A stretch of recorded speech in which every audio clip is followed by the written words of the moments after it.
Mari kita buka Matius 11 ayat 28 sampai 30. Marilah kepadaku semua yang letih lesu dan berbeban berat, aku akan memberi kelegaan kepadamu. Pikulah kuk yang kupasang dan belajarlah padaku, karena aku lemah lembut dan rendah hati, dan jiwamu akan mendapat ketenangan. Sebab kuk yang kupasang itu enak dan bebanku pun ringan. Puji Tuhan, itu yang Tuhan sampaikan buat saya, untuk saya sampaikan bagi Bapak Ibu Saudara. Dan judul khotbah ini undangan yang sangat spesial. Ada banyak undangan spesial ya. Nah Bapak Ibu Saudara, kepada siapa undangan yang sangat spesial ini ditawarkan? Undangan ini ditawarkan secara terbuka oleh Tuhan Yesus kepada orang-orang banyak yang saat itu sementara mengikutinya. Secara khusus untuk orang-orang lemah lesu dan berbeban berat, yaitu orang-orang yang sangat merasa penat sehingga tidak berdaya karena beban hidup mereka. Seperti kemarin saya khotbah, Tuhan itu punya belas kasihan setiap jalan. Tapi kalau Farisi ahli Taurat tidak. Mereka berjalan cuma cari penghormatan. Supaya orang-orang menghargai dan menghormati. Mereka tidak punya belas kasihan buat orang. Tetapi Yesus berbeda. Pelayannya selalu penuh belas kasihan. Nah Bapak Ibu Saudara yang dikasihi Tuhan. Undangan ini diberikan bagi mereka yang letih lesu dan beban berat. Beban-beban berat apa yang terjadi pada orang-orang pada saat itu, sehingga Yesus katakan, marilah kepadaku semua yang berletih lesu berbeban berat. Nah pada masa itu beban-beban berat itu yang dihadapi orang Israel pada masa itu terjadi karena yang pertama saya lihat ahli-ahli Taurat dan orang-orang Farisi meletakkan beban atau mengikat beban-beban berat untuk menjalankan hukum Taurat. Matius 23 ayat 4. Mereka mengikat beban-beban berat lalu meletakkannya di atas bahu orang. Tapi mereka sendiri tidak mau menyentuhnya. Kemudian kita lihat Lukas 11 ayat 46. Ia berkata, celakalah juga kamu, hai guru Taurat. Celakalah juga kamu, hai guru Taurat. Kamu membebani orang dengan beban yang terlalu berat. Tetapi kamu sendiri tidak menyentuh beban itu. Walau hanya dengan satu jari pun. Kamu ajar orang hukum Taurat. Tapi kamu tidak melakukannya. Kamu ajar orang harus begini, ini hukum Musa, harus dijalankan. Tapi kamu tidak melakukannya. Kamu cuma mengajar tapi tidak melakukan. Nah itulah sebabnya orang-orang Yahudi pada masa itu begitu menderita. Karena untuk melakukan hukum Taurat satu saja sudah sulit. Jangan mencuri, mungkin mereka tidak mencuri, tak berbohong, berzina. Itu tidak bisa. Itu tidak sempurna dalam menjalankan hukum Taurat. Tetapi ahli-ahli Taurat dan Farisi menaruh hukum itu bagi mereka. Sehingga mereka berbeban berat karena tidak mampu untuk melakukan firman Tuhan itu, Taurat itu. Itu beban bagi mereka saudara. Yang kedua orang-orang Romawi yang menekan mereka. Kita lihat Lukas 20 ayat 22. Apakah kami diperbolehkan membayar pajak kepada kaisar atau tidak? Ini ditanya orang-orang Farisi. Kemudian ayat yang ke-25. Lalu kata Yesus kepada mereka, kalau begitu berikanlah kepada kaisar apa yang wajib kamu berikan kepada kaisar. Dan kepada Allah apa yang wajib kamu berikan. Jadi bukan saja hukum Taurat yang mereka sendiri tidak bisa melakukannya. Yang mereka tidak bisa untuk melakukannya secara sempurna. Mungkin 1-2 mereka lakukan, yang sisa tidak bisa. Tambah lagi saudara dengan pajak-pajak yang harus dibayar karena mereka ada dalam kekuasaan orang-orang Romawi. Itulah sebabnya beban itu menindih mereka saudara. Itulah sebabnya waktu Yesus lihat mereka, Yesus berkata, marilah, ini undangan spesial. Saudara lihat betapa baiknya Tuhan Yesus. Dan Bapak Ibu Saudara dikasihi Tuhan, kita lihat dua hal ini yang membebani mereka. Ini yang merupakan beban berat yang mereka pikul. Tapi sebenarnya saudara, jauh lebih dari itu. Jauh lebih dari penderitaan mereka alami adalah pada saat mereka jatuh dalam dosa. Jadi penderitaan mereka yang paling fatal adalah mereka hidup diperbudak oleh dosa. Mereka menderita karena kehidupan berdosa. Mereka menderita karena kehidupan yang diperbudak oleh dosa. Dosa mengikat mereka. Dosa membelenggu mereka. Dosa itu menguasai mereka. Jadi mereka tidak bisa buat apa-apa saudara. Beban berat karena dosa ini terjadi dalam bentuk fisik maupun mental. Dan dampaknya adalah seorang bisa rusak hidupnya. Seorang bisa hancur hidupnya. Baik secara fisik, mental maupun rohani. Saudara, dosa itu selalu membuat kita, apa saudara? Rusak. Orang kalau buat dosa itu hidup rusak, saudara. Hidup hancur dan masa depan tidak ada. Sekalipun dia berusaha, tapi tidak bisa karena dosa ikat. Itulah sebabnya Yesus berkata, marilah kepadaku, aku mau melepaskan kamu dari ikatan perbudakan. Bukan saja karena pajak-pajak, karena kamu dikuasai oleh bangsa Romawi. Dan bukan saja hukum Taurat yang mengikat kamu, sehingga kamu lelah. Tapi aku mau melepaskan kamu dari perbudakan dosa. Saudara, Yesus itu sangat mengasihi kita. Yesus punya masa depan untuk kita. Tuh mau bicara buat kita. Bapak Ibu, dosa itu enak, saudara. Dosa itu nikmat. Betul? Kalau kita lakukan dosa itu sangat indah, sangat menikmatinya. Tetapi Bapak Ibu Saudara, akibat dosa itu kita menderita. Roma 2 ayat 9 berkata, penderitaan dan kesesakan akan menimpa setiap orang hidup berbuat jahat. Pertama-tama orang Yahudi, juga orang Yunani. Jadi kalau orang Yahudi, umat Allah berbuat dosa, hukuman tetap mereka dapatkan, yaitu penderitaan. Dan juga orang Yunani, orang yang tidak mengenal Tuhan, orang kafir. Kalau kamu berbuat dosa, kamu juga dapat hukuman, yaitu menderita. Saudara, dunia ini sementara menderita karena dosa. Dosa itu enak, saudara, tapi ada pemisah antara kita dan Allah ketika kita buat dosa. Yesaya 59 ayat 1 dan 2. Sesungguhnya tangan Tuhan tidak kurang panjang untuk menyelamatkan, dan pendengarannya tidak kurang tajam untuk mendengar. Tetapi yang merupakan pemisah antara kamu ialah segala kejahatanmu, dan yang membuat dia menyembuhkan diri terhadap kamu sehingga ia tidak mendengar ialah segala dosamu. Dosa itu membuat kita terpisah dari Allah. Dosa itu membuat doa kita tidak dijawab oleh Allah. Saudara bisa bayangkan kalau kita hidup terpisah dari orang tua kita. Waduh. Halo, kalau kita anak-anak hidup dengan bapak sayang kita, tiba-tiba kita karena buat salah kita pergi. Aduh, betapa sedihnya hati ya. Kalau kita terpisah dari bapak jasmani kita. Apalagi kalau kita terpisah dari Tuhan yang adalah pemilik hidup kita. Dosa buat kita terpisah dari Tuhan. Dosa buat doa kita tidak dijawab. Mungkin Anda berdoa belum ada jawaban. Dosa juga membuat maut, saudara. Akibat dosa itu maut, kematian kekal. Dan masih banyak lagi. Roma 6 ayat 23. Upah dosa ialah maut. Amin. Akibat dosa itu maut, kematian selama-lamanya. Ada di neraka. Pertanyaan saya buat Bapak Ibu Saudara dan anak-anak muda. Apakah saat ini Bapak Ibu Saudara sedang mengalami rasa letih, lesu, dan tidak berdaya karena beratnya persoalan, permasalahan yang sementara dihadapi? Mungkin bahkan pagi sampai hendak tidur malam, masalah terus datang tidak henti-hentinya. Masalah keuangan keluarga yang mungkin pas-pas, Anda sudah bekerja keras, tapi hasilnya ya pas-pasan atau mungkin hasilnya sangat menyedihkan. Tidak ada harapan, membuat Anda begitu stres. Masalah bisnis Anda atau usaha Anda yang berada di ujung jalan, ujung tanduk. Kemudian beban-beban pekerjaan yang membuat Anda lelah. Kemudian suasana kerja yang tidak kondusif. Kemudian kesehatan Bapak Ibu sudah yang terganggu karena sakit lama yang belum juga sembuh-sembuh. Kemudian hadapi anak-anak yang susah diatur. Kemudian masalah kecemasan atau frustrasi dan lain-lain. Saya mau katakan Tuhan Yesus mengasihi kita. Tuhan sayang kita. Tuhan tahu Bapak Ibu Saudara menderita. Bisnis saudara, pekerjaan saudara ada di ujung tanduk. Tuhan tahu saudara lagi stres. Tuhan tahu Bapak Ibu Saudara sakit bertahun-tahun. Tuhan tahu Bapak Ibu Saudara cemas. Tuhan tahu Bapak Ibu Saudara menghadapi anak-anak yang susah diatur.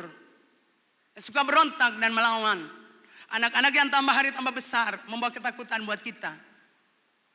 Dan Tuhan pagi hari ini katakan, ini aku kasih undangan spesial. Aku sayang kamu jemaat hidup Ambon.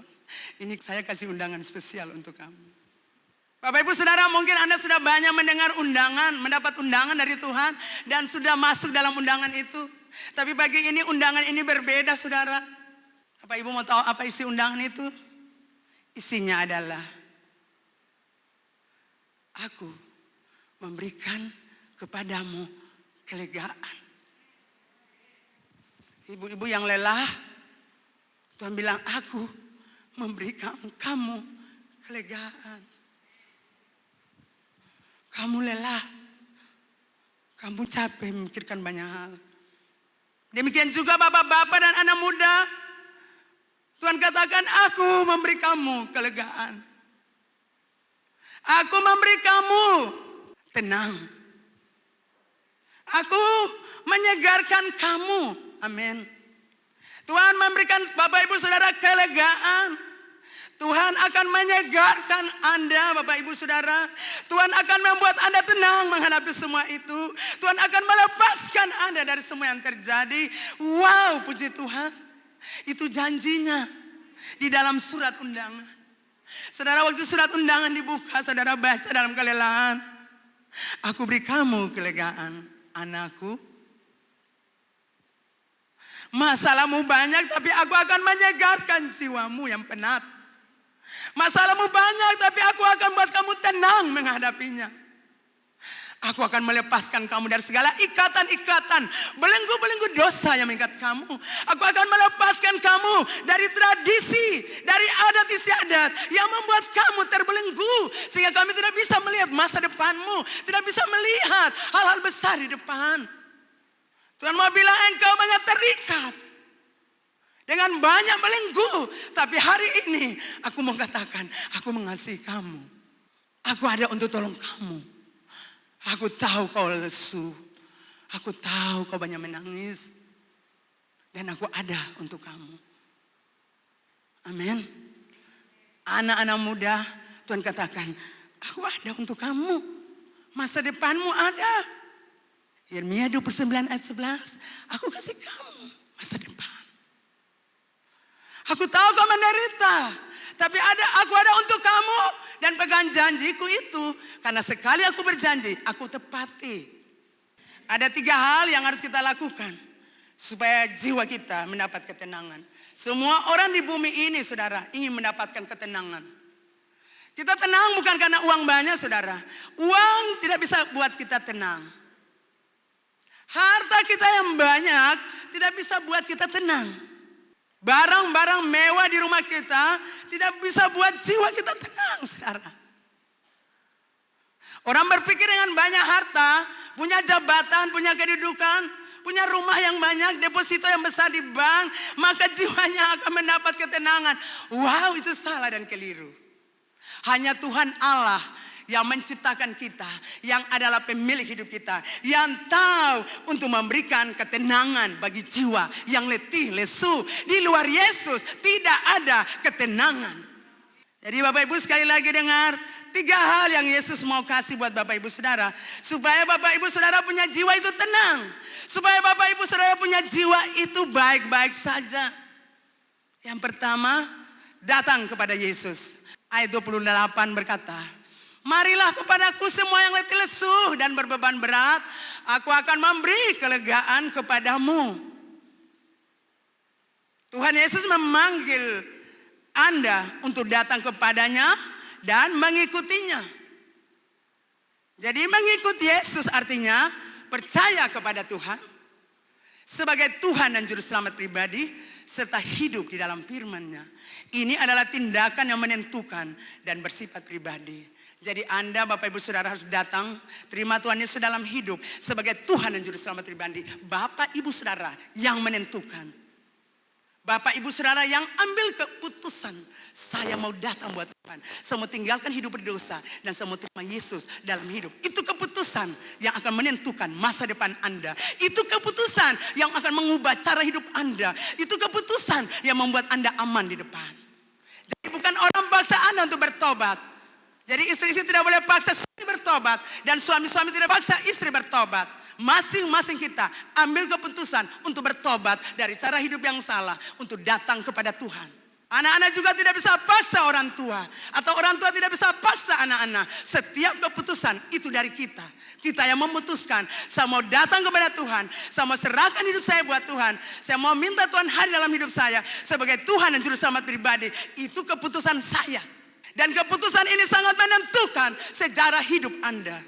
Keputusan ini sangat menentukan masa depan Anda. Hanya Tuhan Yesus yang dapat membebaskan Anda dari semua belenggu yang membelenggu Bapak Ibu Saudara.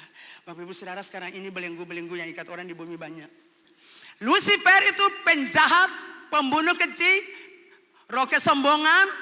Lucifer terbuang dari hadapan Tuhan, terlempar dari surga. Karena dia mau samakan diri dengan Allah. Dia mau ambil apa yang Allah punya. Dia ingin dipuji sama dengan Allah. Itu Lucifer, kesombongan. Ingin dipuji, ingin dihargai. Itulah sebabnya dia mau ambil apa yang Tuhan punya. Tuhan lemparkan dia pergi dengan sepertiga dari malaikat yang mengikut dia. Terlempar ke bumi. Jadi akhir zaman ini mereka bekerja dengan luar biasa. Untuk menghancurkan rumah tangga. Untuk menghancurkan anak-anak muda. Saudara, Tuhan ciptakan kita. Tuhan tidak mau kita binasa. Tuhan tidak mau kita diperhamba dengan roh-roh jahat. Tuhan tidak mau ambil habis keuntungan. Tuhan tidak mau kita hancur. Tuhan punya tujuan. Hidup kita diberkati. Kita jadi orang besar. Jadi orang terhormat. Untuk memuliakan nama Tuhan. Mungkin banyak orang sudah bicara tentang hal ini. Hamba-hamba Tuhan Anda sudah dengar. Tapi hari ini, inilah hari spesialmu. Di mana undangan spesial ini datang. Untuk Bapak Ibu Saudara. Jangan keraskan hati. Firman Tuhan berkata kepada orang Israel dalam Ibrani, jika hari ini kau mendengar suaraku, jangan keraskan hatimu. Seperti saat nenek moyangmu keluar dari Mesir. Tegar hati, tegar tengkuk. Buka hati untuk Tuhan. Katakan, Tuhan, saya mau berubah. Katakan, Tuhan, saya mau tinggalkan ini. Datanglah pada Tuhan Yesus, ambil keputusan. Amin. Jangan ragu, jangan tunda lagi. Karena Anda tidak tahu apa yang terjadi di esok hari. Yang kedua, Bapak Ibu, supaya jiwamu mendapat ketenangan, bersedia untuk pikul kuk dari Tuhan. Jadi bukan saja datang pada Yesus, tetapi bersedia untuk pikul kuk dari Tuhan. Ayat 29. Pikulah kuk yang kupasang dan belajarlah daripada kuk. Bapak Ibu Saudara, kuk adalah sebatang kayu lengkung yang kuat diletakkan di atas pundak sapi. Agar sapi dapat diarahkan jalannya saat membajak sawah. Mungkin Bapak Ibu juga sudah pernah lihat-lihat. Pasti lihat ya. Sapi berjalan sesuai dengan arahan daripada si pembajak. Tanpa kuk, seekor sapi harus menarik beratnya beban itu seorang diri. Tapi jika Anda memasang kuk pada 2 ekor sapi, beban jadi ringan. Tanpa kuk, seekor sapi harus menarik berat seluruh muatan sendirian. Tapi kalau ada 2, maka bebannya itu ringan. Nah, Bapak Ibu Saudara, kuk dipasang oleh Tuhan untuk kita. Supaya apa? Kita dituntun, kita diarahkan ke jalan-jalan yang Tuhan kehendaki. Dengan demikian kita tidak memberontak atau menempuh jalan-jalan salah. Karena kita diatur dan dituntun oleh Tuhan. Kita tidak akan menyimpang ke kanan atau ke kiri. Untuk mengikuti keinginan daging kita. Tetapi kita akan tunduk pada pimpinan Tuhan Roh Kudus. Jadi kuk ditaruh supaya kita diatur. Kita dituntun oleh Tuhan. Karena kalau kita tidak dituntun oleh Tuhan, kita jalan ke arah yang salah. Dan itu akan menyesatkan dan membawa kita kepada penderitaan. Bapak Ibu Saudara, memikul kuk yang Yesus pasang, itu berarti saudara dan saya tidak sendirian. Mari kita lihat ayat 30. Sebab kuk yang kupasang itu enak dan bebanku pun ringan. Jadi Bapak Ibu Saudara tidak sendirian untuk memikul kuk itu. Bapak Ibu Saudara sedang bergerak bersama-sama dengan Tuhan Yesus. Bapak Ibu Saudara sedang bergerak ke arah yang sama dan pada kecepatan yang sama. Bapak Ibu Saudara sedang bergerak ke arah yang tepat dengan tujuan yang tepat. Karena bukan sendirian, tapi bersama dengan Yesus. Yesus berkata, kuk yang kupasang itu enak. Artinya sekalipun ada persoalan dan masa datang silih berganti dalam kehidupan Bapak Ibu Saudara anak muda. Tapi perasaan Bapak Ibu Saudara, hati Bapak Ibu Saudara akan tetap tenang, aman, nyaman, senang, bahagia. Karena Yesus ada bersama dengan saya. Amin. Jadi walaupun ada persoalan, tapi Yesus sama kita. Seperti tadi contoh itu, 2 ekor sapi. Jadi karena Yesus ada bersama kita, kita akan tetap enjoy, kita akan tetap tenang, kita akan tetap kuat. Walaupun pulang, dan bapak kali dengan laki lemparin piring dan sendok. Tetapi kita tetap tenang, kita tetap sukacita. Karena apa? Yesus memikulnya bersama dengan kita. Katakan amin. Wow, kalau Yesus ada bagiku, itu sudah cukup bagiku. Amin. Jadi ketika Tuhan kasih kuk, pada Bapak Ibu Saudara tidak sendirian. Tuhan Yesus Kristus ada bersama kita. Dia berjalan bersama kita. Dia tuntun kita. Jadi seperti dia bilang, jalan saja anakku. Aku ada di sampingmu. Aku ada bersamamu. Kau tidak perlu takut. Kau tidak perlu stres. Kau tidak perlu kecewa. Tidak perlu menangis terlalu lama. Aku ada. Aku ada di sekelilingmu. Amin. Aku ada di mukamu. Di belakang, samping, kiri, kanan. Hubungan kita dengan Tuhan seperti kita dengan anak kita. Apakah Bapak tidak tahu saudara susah? Apakah Bapak tidak tahu saudara menderita? Apakah Tuhan tidak tahu kalau saudara punya bisnis ada di ujung tanduk? Apakah Bapak tidak tahu kalau sakit? Bapak tahu semuanya. Tapi Bapak bilang pagi ini, mari datang pada beta. Karena hanya pada beta saya dapat ketenangan. Di luar itu tidak ada. Yang ketiga, belajar dari Tuhan ayat 29b. Karena aku lemah lembut dan rendah hati, dan jiwamu akan mendapat ketenangan. Bapak Ibu Saudara, belajar dari Tuhan untuk apa?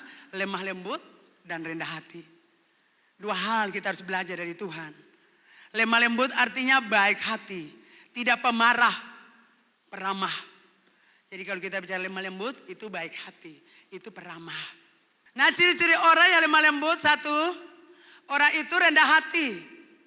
Matius 5 ayat 5. Berbahagialah orang yang lemah lembut, karena mereka akan memiliki bumi. Nah Bapak Ibu Saudara, rendah hati dan lemah lembut itu dua hal yang saling mengisi. Orang yang lemah lembut adalah orang yang rendah hati, dan orang yang rendah hati adalah orang yang lemah lembut. Tuhan Yesus adalah orang yang lemah lembut dan rendah hati. Artinya ia memiliki pengakuan diri yang luar, penyangkalan diri yang luar biasa. Saudara, Tuhan Yesus itu Tuhan, itu Allah. Tapi Tuhan Yesus menyangkal dirinya. Memiliki penyangkalan diri yang luar biasa.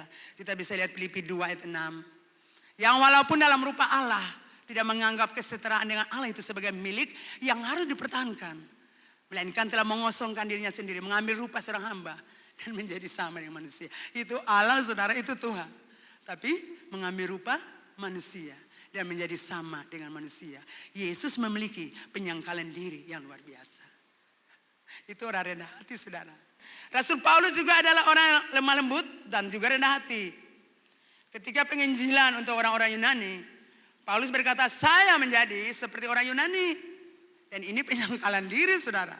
Dia orang Yahudi, orang Ibrani. Tapi dia menyamakan dirinya menjadi sama dengan orang Yunani yang tidak mengenal Tuhan. Itu luar biasa, penyangkalan diri. Karena untuk memenangkan orang-orang Yahudi, dia harus begitu. Kemudian, dia berkata Roma 9 ayat 3, aku mau terkutuk bahkan terpisah dari Kristus demi saudara-saudaraku. Kaum sebangsaku secara jasmani. Saudara bayangkan karena kasihnya untuk orang Yahudi. Kasihnya kepada bangsanya. Kasihnya kepada orang-orang Yahudi. Dia bilang biarlah aku terkutuk. Aku mau terkutuk, terpisah demi dorang. Aku mau menolong mereka. Aku mau tolong mereka untuk berjumpa Tuhan. Aku mau tolong mereka supaya mereka tahu kebenaran. Ini luar biasa. Ini orang-orang yang rendah hati saudara. Musa juga berkata ketika orang Israel berada di padang gurun buat kesalahan. Dan Tuhan bilang, Musa, pindah Musa. Menyingkirlah, aku akan memusnahkan mereka. Tapi aku akan membuat engkau menjadi satu bangsa yang besar. Musa bilang, Tuhan, hapuslah namaku dari buku kehidupan. Jangan buat itu Tuhan. Ampuni mereka Tuhan. Kalau Tuhan mau hapuskan mereka dari muka bumi, biar aku saja yang Tuhan hapuskan. Ini orang rendah hati saudara. Dia mau berkorban demi orang lain. Orang lemah lembut itu rendah hati. Baik hati. Amin Bapak Ibu. Jadilah orang rendah hati, baik hati. Hati ini baik. Hati suka menolong. Hati mau berkorban. Jangan hati kikir kau aja. Hati egois. Hati kita harus mau berkorban buat orang lain. Ini seperti Musa, seperti Paulus mau berkorban demi orang lain, demi bangsa mereka. Yang kedua Bapak Ibu, ciri-ciri orang lemah lembut, orang itu menguasai diri. Contoh Daniel dan teman-temannya di Babel. Daniel dan teman-temannya bisa menguasai diri mereka, bisa mengontrol mereka, ya, bisa mengendalikan diri mereka. Ketika diperhadapkan dengan makanan minuman yang dipersembahkan kepada berhala sebelum dipersembahkan kepada dewa-dewa. Sudah lihat, ini orang-orang menguasai diri. Dia kontrol dia punya diri. Dia kendalikan dia punya diri. Ketika berhadapan dengan makanan yang dipersembahkan kepada berhala, dia cepat kendalikan dia punya diri. Tuhan mau lepaskan mujizat bagi Bapak Ibu Saudara. Hidup baru. Anda harus dilepaskan dulu dari segala belenggu. Dilepaskan dulu dari kesombongan. Dari tidak menguasai diri. Baru Anda mendapatkan mujizat supranatural. Sesuatu yang baru. Sesuatu yang bersih. Tidak ternoda. Tidak kotor. Tuhan mau selalu yang baru, yang bersih. Tuhan mau hidup kita bersih. Amin. Tuhan mau hidup kita tidak cacat, tidak kotor, tapi bersih. Baru mujizat terjadi. Waktu garam ditaruh di dalam mangkok yang bersih, ketika dilemparkan di air itu, tidak ada lagi wanita-wanita yang mengalami keguguran bayi. Sesuatu yang baru harus disiapkan. Anda harus menyiapkan hati Anda yang baru. Pikiran Anda yang baru. Kehidupan Anda yang baru. Baru mujizat supranatural terjadi. Selama itu kotor. Selama itu bau amis tidak akan pernah. Karena Tuhan berbicara tentang kekudusan. Karena Tuhan itu kudus. Jadi ini Daniel dan teman-teman Sadrak, Mesak, Abednego. Mereka berkata tidak, kami tidak mau. Kenapa Bapak Ibu Saudara? Karena tradisi dan kepercayaan daripada orang-orang Mesir. Kalau makanan dan minuman sudah dipersembahkan kepada berhala. Lalu kemudian makanan-makanan itu dikasih kembalikan untuk umat makan. Untuk orang-orang ini makan. Mereka akan jadi orang hebat dan orang-orang yang luar biasa. Mereka akan jadi orang-orang pintar. Itulah sebabnya Daniel, Sadrak, Mesak, Abednego, kepintaran itu dari Tuhan Allah. Bukan kepintaran karena makanan dipersembahkan kepada berhala, kepada dewa orang-orang Mesir. Lalu kami makan, kami pintar. Mereka tahu kepintaran itu dari Tuhan Allah. Kepintaran itu datang dari Tuhan. Bukan dari nenek moyang yang sudah mati. Bukan dari sumber-sumber. Bukan dari pakatang. Bukan air-air yang Anda baca. Atau air yang Anda minum. Supaya Anda pintar. Kepintaran datang dari Tuhan Allah. Buktinya Daniel, Sadrak, Mesak, Abednego adalah orang-orang perkasa. Orang-orang kehebatan Allah di tanah Babylon. Betul saudara, promosi lepas promosi untuk Daniel, Sadrak, Mesak, Abednego. Mereka duduk pada posisi-posisi penting di Babylon. Di mana mereka orang-orang terjajah. Tapi menduduki posisi penting. Karena mereka tidak mencemarkan diri dengan kehidupan adat. Dengan tradisi dan kepercayaan orang Mesir. Kalau anak muda engkau mau berhasil, lepaskan dirimu. Saudara saya mau bilang, semua kekayaan dunia, semua yang kita punya, itu punya Tuhan. Tuhan yang membuat kita demikian.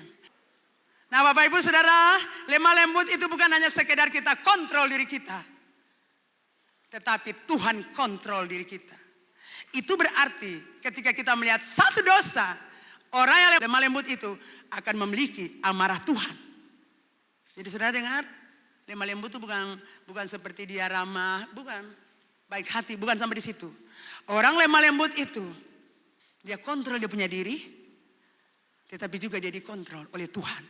Itu berarti ketika orang lemah lembut itu melihat satu kesalahan, satu dosa.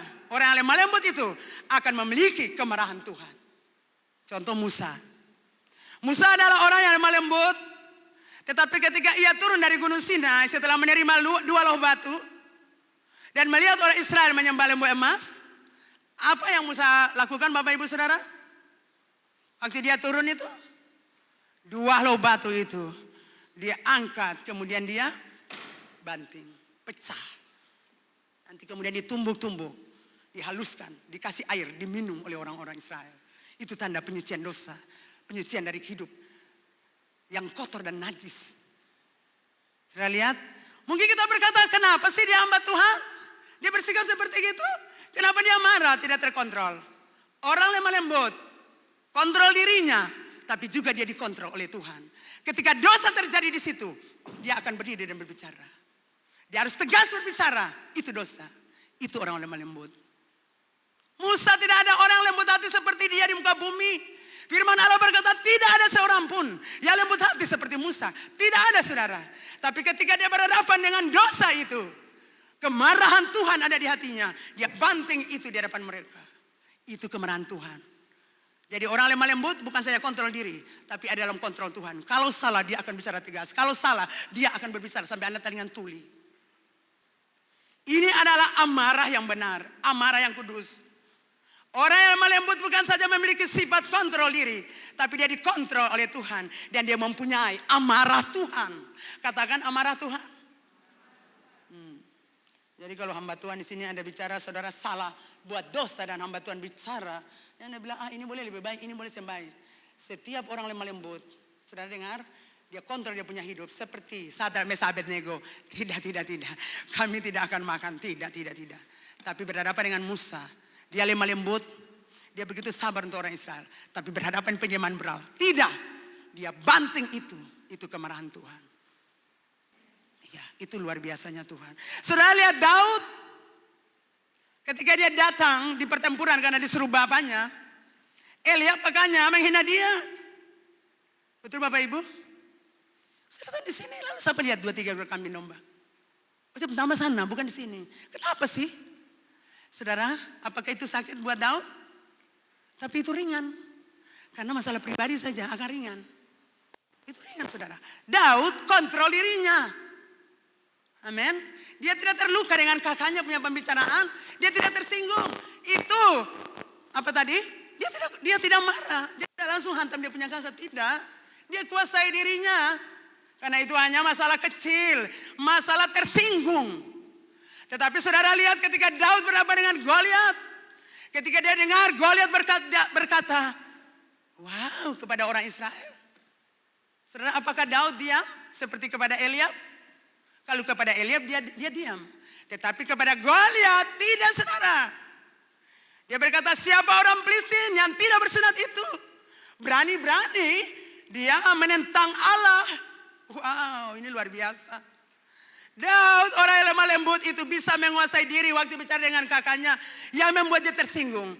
Tetapi ketika dia melihat dosa, perkataan Goliat yang menghina Tuhan Allah, dia tidak bisa lagi sabar. Kemarahan itu bukan lagi masalah pribadi, tapi masalah dosa. Dan dia berkata, hari ini juga. Saudara lihat luar biasa. Hari ini juga saya pun kepala itu putus. Karena saya menghina kami.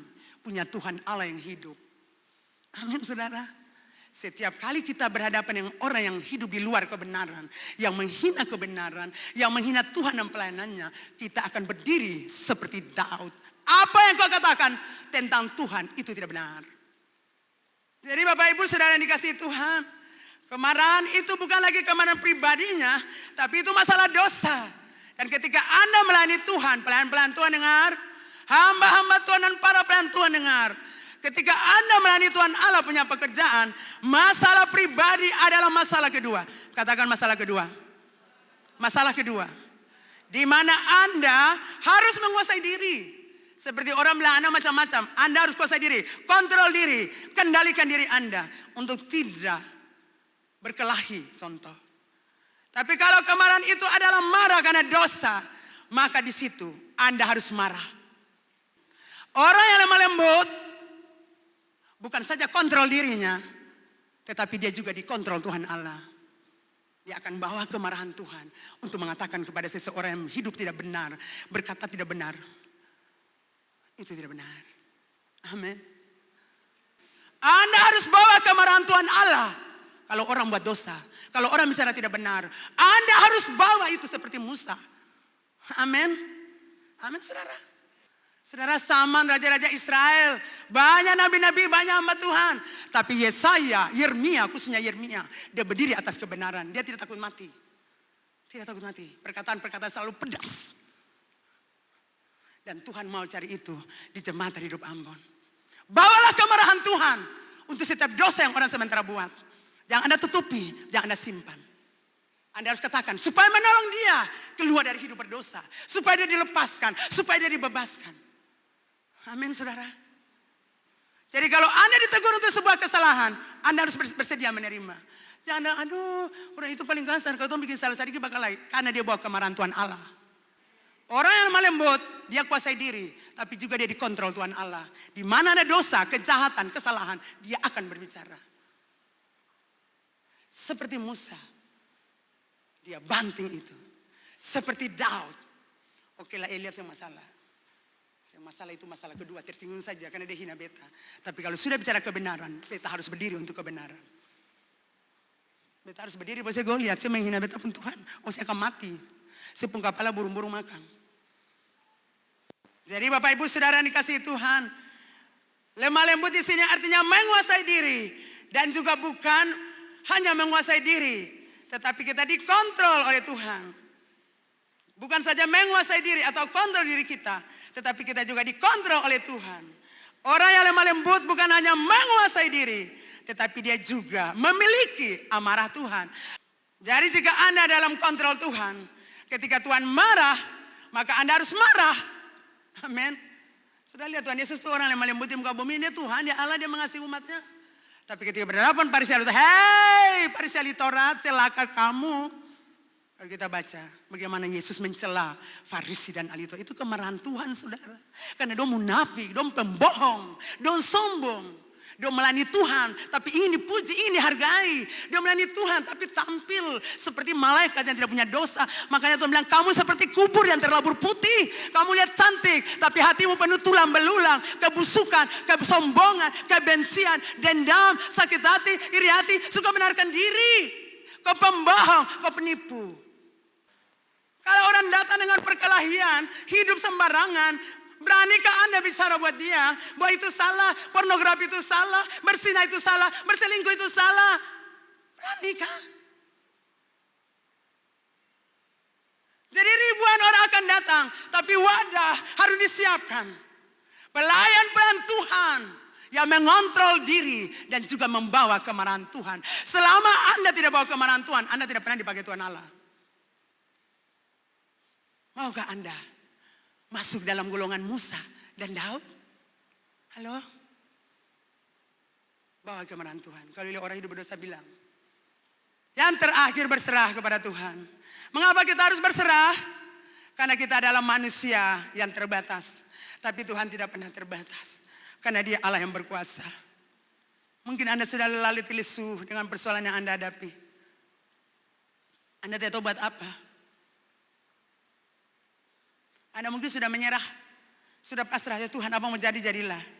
Tapi pagi ini Tuhan bilang, jangan menyerah. Serahkan semua itu bagiku. Yang mengalami penderitaan karena kehancuran rumah tangga orang tua. Yang merasa hidup hampa dan kosong. Tidak tahu mau kemana. Tapi hari ini Tuhan bilang, mari. Aku tolong kamu. Tidak perlu tangis yang sudah terjadi. Mari, aku tolong kamu, anak muda. Kau tidak perlu benci papamu. Kau tidak perlu membunuh dia. Kau tidak perlu merencanakan jahat untuk membunuh untuk papamu. Mari datang, aku tolong kamu. Anak muda, Tuhan mengasihi Anda. Tuhan sayang Anda. Berhenti dari pornografi. Berhenti dari hidup berdosa. Berhenti dari nonton film porno. Berhenti saudara. Karena Tuhan punya masa depan untuk Anda. Yeremia 29 ayat 11. Itu bagianmu. Berhenti berteman dengan orang jahat. Berhenti berteman dengan orang-orang pornografi. Anda akan terjangkit. Berhenti saudara. Berhenti hidup dalam pelecehan seksual. Berhenti, putuskan. Sampai di situ. Yang merusakkan anak-anak orang. Stop sampai di situ. Bapak-bapak ibu rumah tangga. Mari datang buat Tuhan. Tuhan sayang engkau dan anak-anakmu. Tuhan punya masa depan untuk anak-anakmu. Jangan sumpahi mereka. Jangan kutuk mereka. Pelihara mereka baik-baik. Karena mereka adalah masa depan gereja. Sayangi anak-anakmu. Cintai mereka. Kasih mereka perhatian, peluk mereka, doakan. Berapa banyak orang tua yang tidak pernah peluk anaknya. Tidak pernah merasa sayang untuk anaknya. Saudara boleh bekerja betul, tapi ada waktu untuk anak-anakmu. Peluk mereka, doakan mereka, support mereka, kasih kata-kata pujian untuk mereka. Ketika Anda kasih kata pujian, mereka akan bertumbuh sebagai orang bisa menerima diri. Ketika Anda caci maki mereka, ketika Anda sumpah mereka, itu mempengaruhi kehidupan mental mereka. Kasih kata-kata yang mensupport mereka. Kasih kata-kata pujian untuk mereka.